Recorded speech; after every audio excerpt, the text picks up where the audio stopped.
Who are the indigenous people of Fiji? To understand the answer to this question, I've spent the last few weeks living alongside the indigenous Italke people of the country.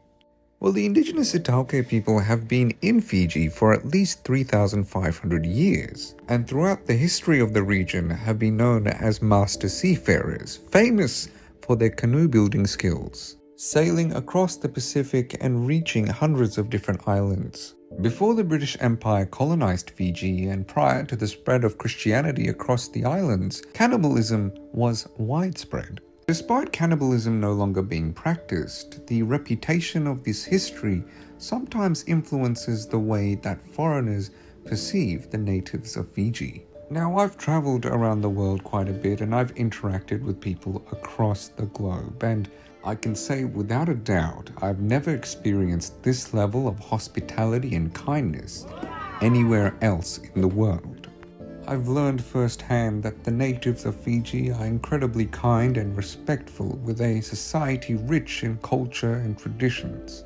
Now, this is Mori, a friend I made in Fiji who showed me the Italke way of life. Oh, I'm Mori and this is our meeting house. My village name is Dubu or Nangalendabu.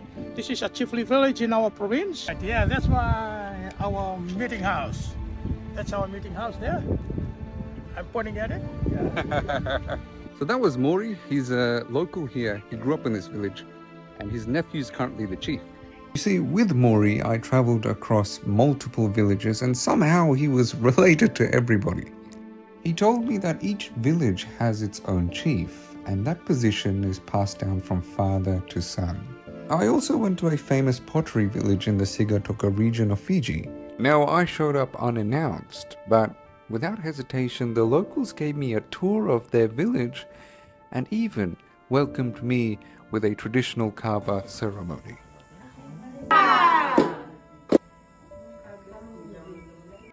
Now, this was Sunny, and I found out that even he was related to Mori. When Mori heard that I was leaving Fiji, he invited me to have dinner with his family to try the local cuisine. Bula! Bula! Bula! This is from Fiji!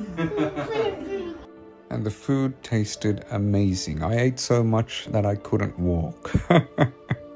All I can say is that I will miss Fiji a lot. The journey from India to Fiji. Alright, let's take a journey back to the late 19th and 20th centuries.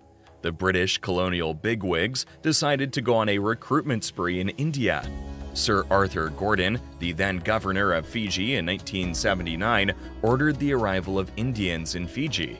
Why, you ask? Well, he was compelled to recruit productive labor from India to help promote their sugarcane industry. So, the first cargo arrived on 15th of May 1979 with 464 Indians, and they sweetened the deal with promises of good pay, better living conditions, and a chance to escape the hardships in India. But guess what? It turned out to be quite different from what they were promised. It was basically slavery in disguise.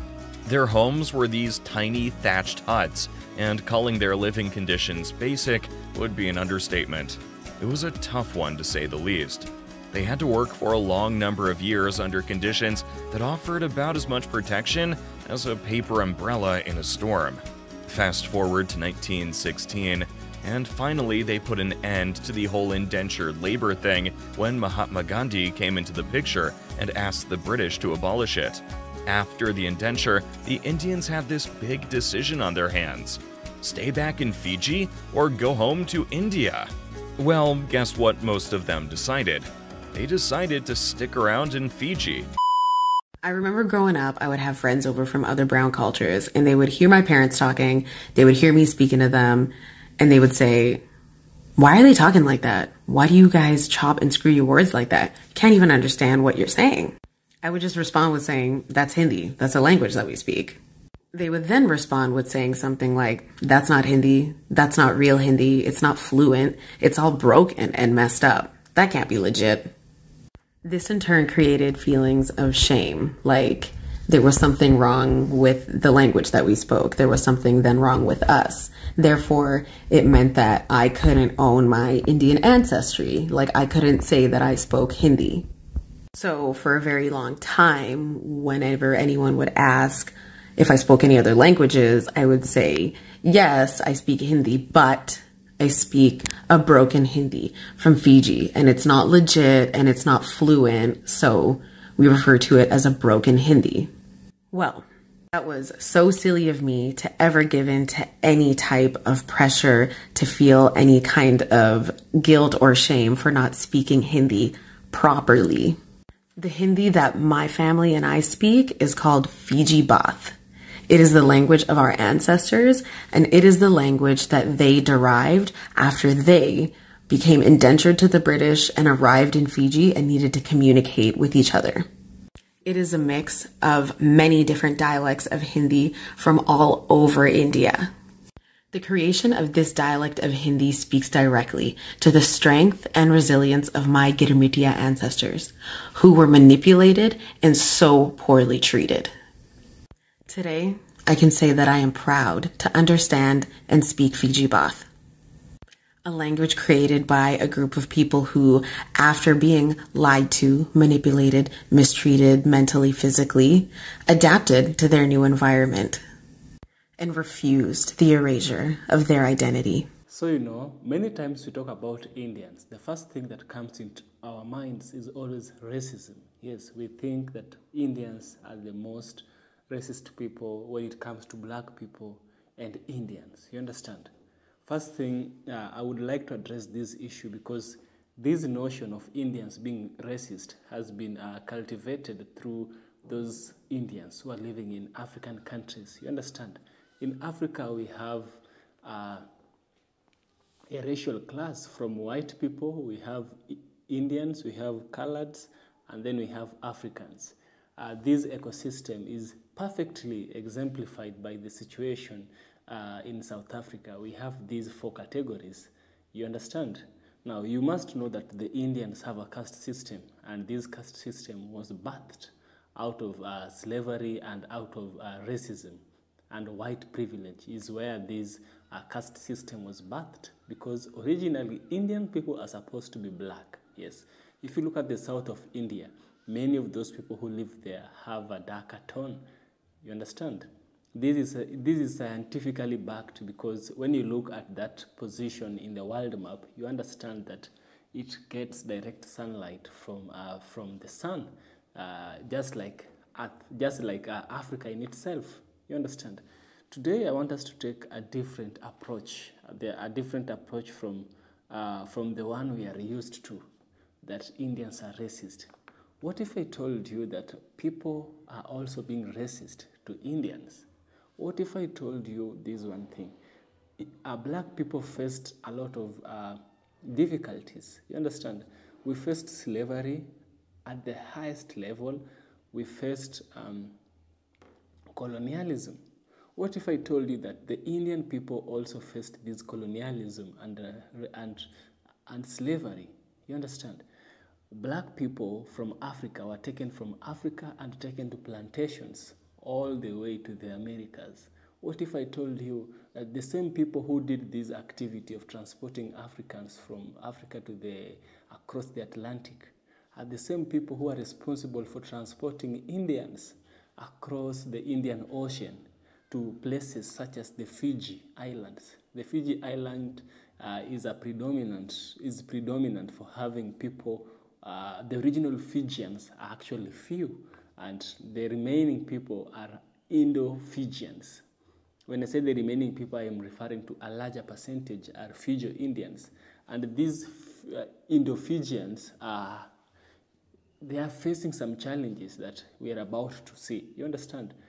Now, this notion we have, Indians are racist, all this and that, yeah, some of them are, even as black people, some of us are racist.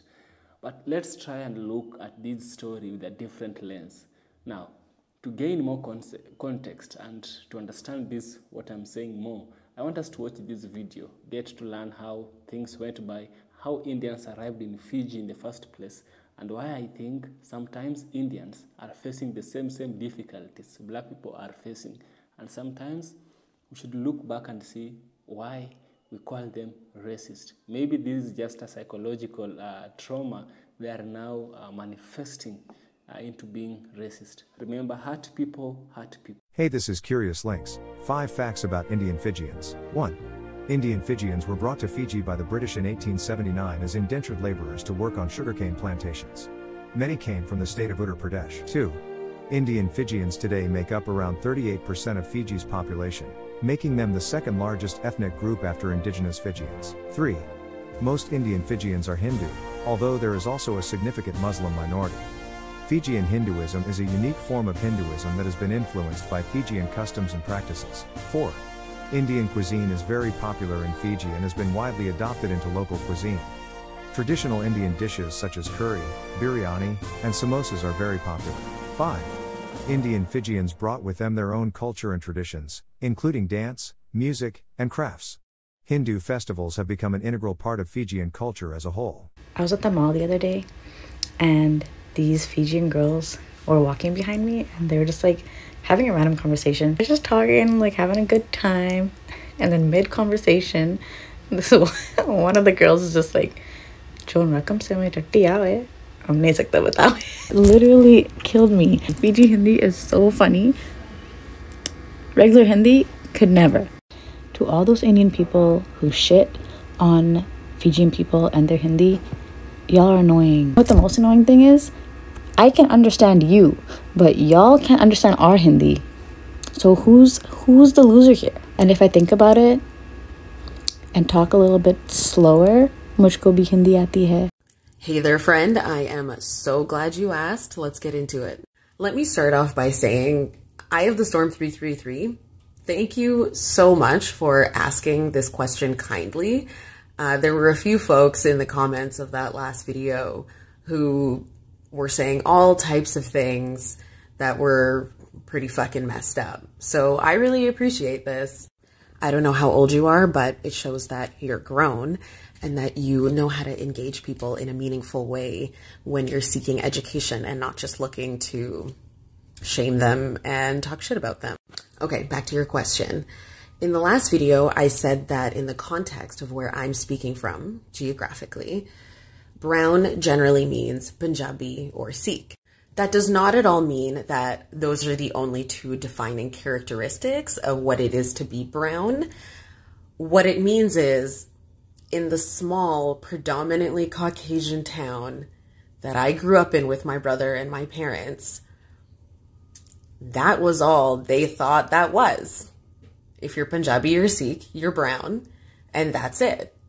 And if you are not those things, then you just must be black. Of course, most people who are not from a small fishing and farming village on the west coast of Canada are more aware of the different identities there are in the world and are more aware of the different characteristics that belong to certain identities. And they are aware of who brown people are and that brown people come in all shades and that they come from different diasporas. This is how a typical conversation in elementary and high school would go for me.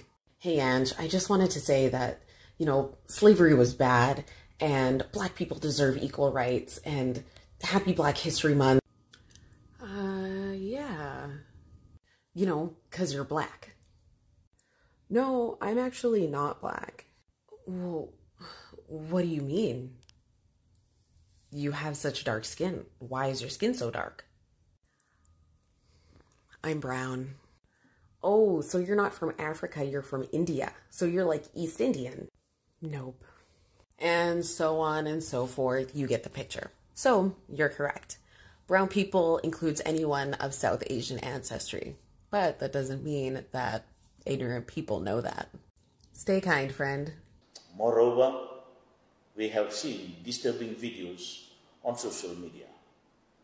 The community is experiencing an increase in racism, threats, and derogatory comments on social media, and many of these incidents involve real accounts. These along with other factors, has left the Indo-Fijian community feeling uneasy and excluded. We are seeing an unprecedented scramble to leave our shores because of the fear and uncertainty created by the government's inaction. Since everyone on my last video was saying, oh, Fijian Indians and Indians are the same. Today I'm going to teach you the difference between a regular Indian and a Fijian Indian. Let's go. If they drink Red Label or Kava, they're probably Fiji Indian. If they're really loud as fuck, like loud, they're probably Fiji Indian. If their last names are Prasad, Nand, Chand, Nair, Naikar, Reddy, they're probably Fiji Indian. If they log rugby sevens, aka rugby union, they're probably Fiji Indian. If they're aggressive as fuck and they want to fight all the time, they're probably Fiji Indian. If you ever need them and you hear the word "Emai Chod," they're Fiji Indian. If you ever hear these words "Elonda," they're Fijian Indian. If they have a bunch of expensive alcohol that they don't even touch in their house, they're probably Fiji Indian. Like for part 2. Wondering, how did a bunch of Indians make it to this tiny island like 7,000 miles away from India?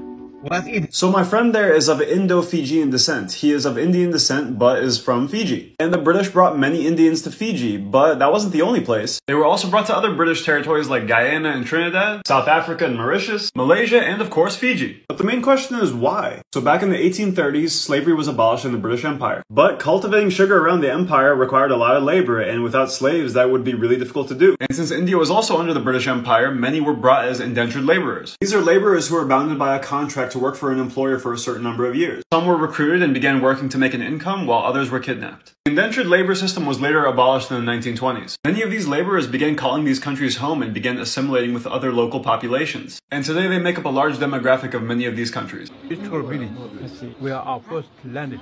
Oh, okay. People, they came, say that they came from Africa. Oh, okay. Yes. They landed here at Punda Point. Punda Point, okay. Yeah. And then the ship were wrecked. Okay. And then they swam the shore, and then they came over here. Probably the first village was up in the interior. Oh. And after that, came over here. We chose this wonderful place before the coast. I see. Yeah. Whenever went heavy rain, we don't flooded here. That said it all. Not only the first Africans who settled here out of Africa were sailors and explorers, but also among them were mathematicians, engineers, and above all, geologians. They studied the island and settled in a place that won't be affected by flood. That note negates all that's been said by some Western writers and historians, that Africans were nothing but savages. Every time there was a NZ census or any other like official document and it says like what ethnicity group are you, and it'll either be like Pacific or South Asian, and I've always usually ticked South Asian, but growing up and like filling forms I would write down like Fiji Indian, but then it was like my teachers has come to me and it's like, oh no, you actually have to pick one of the other. So it's kind of like, I think it just depends on the person, their upbringing, and for them to actually decide what they want to identify, how they choose to identify with more. Because the culture itself, it involves, both Indian heritage and both Pacific heritage. Growing up in Fiji, I've always just known that I'm a Fijian. I am a Pacific Islander. There was no question about that. It was a collective identity. So when I came to New Zealand and I was studying here, I went through the system where it didn't identify me as a Pacific Islander during this COVID times, and I was it was a massive change, because I just went, this is the first time I'm being told that I'm not Pacific Island. I'm older, I kind of had to like learn to accept that there's just a lot of history, that I feel like that a lot of people sweep under the rug as well. Well, I would really like to know more about like my past. I would really like to know more about like where my great-grandparents came from. Now, it's a good thing that once you've watched that video, your perspective has been challenged. The perspective that Indians are always racist. No, Indians are even racist among themselves. The same way Africans, we have colorism among ourselves, Indians have racism upon themselves, and they've built a whole structure called the caste system. If you've not watched my video about the caste system, I highly recommend go to Google, search Indian caste system. You'll get a lot of deal of information over there. The caste system is majorly based on racism and white privilege, because the more you are close to white, the better you are as a human being in the society. Now, back on the Fijians, or the Indo-Fijians, and how the Indians arrived over there, and some of the challenges they faced. Now, the story of the Indians in Fiji started in May 14th, 1879, when the first ship, which was carrying 498 indentured Indian laborers, arrived in Fiji. These laborers were known as gThes. These Indians who came as laborers were known as gThes and were brought by the British colonial rulers to work on sugarcane plantations. Over the next 38 years, until the abolition of the system in 1917, approximately 60,965 Indians were transported to Fiji. The majority of these laborers came from the Awath and Pojur regions of northern India. Now, life under the indenture of Indians, you understand? Life for the indentured laborers was harsh. They faced grueling working conditions, low wages, and strict contacts that limited their freedom. Despite these challenges, the gThes managed to preserve their cultural heritage, language, and traditions. They formed close-knit communities which provided support and solidarity in the face of adversity. Now, the post-indenture period. After the abolition of the indentured system, the working system, many Indians chose to stay in Fiji than return to India. Just the same way in Africa, you understand? They stuck in India, they stuck in Fiji because they chose to stay in Fiji. I think Fiji was offering a better deal than to go all the way to India again. You understand? So they began to establish themselves as a small-scale farmers, traders, and entrepreneurs. Over time, the Indo-Fijian community grew and diversified, contributing significantly to Fiji's economy and society. Political and social struggles that these Indians faced in Fiji is something that should be noted. The Indo-Fijian community has faced numerous political and social challenges. During the mid-20th century, they struggled for political representation and equal rights. The 1987 and 2000 coup in Fiji, which were partly motivated by ethnic tension, led to significant political instability of Indo-Fijians to countries like Australia, New Zealand, and Canada. You understand? Cultural contribution. Now, about these coups that happened, you understand one thing that I primarily believe, not primarily, I fully believe in the Bible. Pharaoh was starting to get worried of the Israelites' population, the increasing population, and he knew these Indians did not belong here. They came here during the time of Joseph, and now they want to stick around. Now he was greatly worried, and he thought, what can I do? These people need to leave my country. And that's why he did what he did. That's why he ordered all the male firstborns be killed. It's the same thing that is happening here. You know, nothing is ever new under the sun. It's always recycling. Nothing is never new. Things that are happening today happened before. It's good that we learn from history. We don't have to repeat it. Now, what are the cultural contributions that the Indians have brought to Fiji? Despite the challenges they were facing, the Indo-Fijians have made substantial contribution to Fiji's cultural landscape. They have enriched Fijian society with their festival, cuisine, music, and dance. The community has also played a crucial role in the development of Fiji's education and healthcare system. Today, the Indo-Fijians in Fiji continue to navigate the complexities of identity and belonging in a multicultural society. They strive for a greater political representation and economic opportunities while preserving their unique cultural heritage. The history of Indians in Fiji is a testament of the resilience and adaptability of the Indo-Fijian community, from their arrival as an indentured laborers to their role as integral members of the Fijian society. Indo-Fijians have overcome numerous challenges and continue to contribute to nation's development. Their stories are a vital part of Fiji's rich and diverse history. That's a very enriching history to help you, as Africans, myself included, to understand that the same challenges that Africans have faced is the same challenges that Indians have faced. The intensity might be different, but with black people it's different. Black skin is never accepted anywhere in the world. But the more close, because Indians are brownish, you understand? People who are close to white are more accepted in modern societies, even in the past. That is what has always happened. So the struggles can't be exactly similar. No, but they share a lot of comparisons. They share a lot of similarities. And this is something which Indians should realize. They should realize we share the same struggles, and anybody who wants to be racist towards Africans, or anybody who wants to be racist towards another person because of their skin color, is wrong by doing so. Everyone's history is intertwined, and somewhere in between history, we all come from a single person.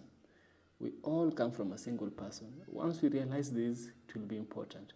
Today we have the Caucasians, we have the Mongoloids, and we have the Negroids, according to Charles Darwin. But what if I told you that in the like 1,000 years from now, we won't be having these races? People would have intermarried, and that pure breed of race will have vanished. It won't be there. We won't be having races. We'll be having people. We'll be having the human race. And once we realize that, all these we are speaking about, we won't be speaking of. We'll be telling different stories. Yes. That is Evans from Kenya. If you find value in my videos, kindly do subscribe to the channel. It helps me bring you more interesting videos each day. Yeah. Stay African, love Africa. See you in the next one.